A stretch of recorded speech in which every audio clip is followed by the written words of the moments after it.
November and December is when I start prepping tomato growing sites for next year. So here's how I do it. I dig a hole. Actually, it's just a forked hole. 2 buckets of kitchen scraps that'll go in. Then some miscellaneous raked up stuff.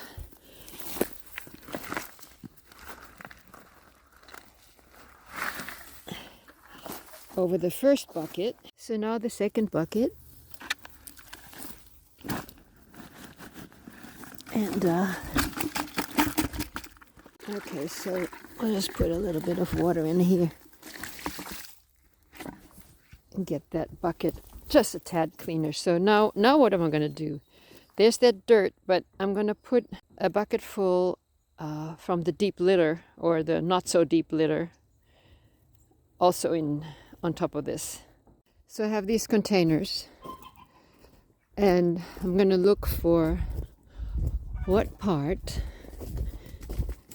of the chicken coop litter I'm going to put on top of that pile.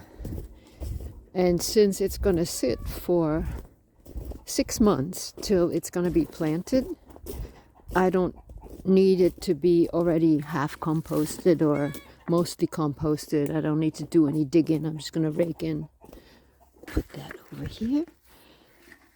And then I'm going to mix it with the dirt. I'm going to have to turn the camera off for that. Okay, there. I'm going to put a piece of rebar in the middle, and I remember to not stick it through the irrigation system. And hopefully I didn't puncture it with my fork either. I'll find out next year. Okay, there we go. Now this, I'm going to just leave that loose over the winter.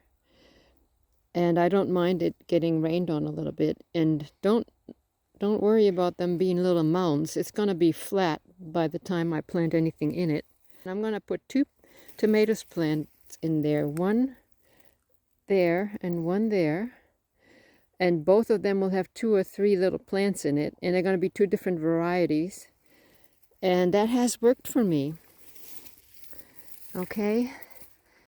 In case you wonder what to plant around it, basil goes super well with tomatoes. So that'll be it. So there, done.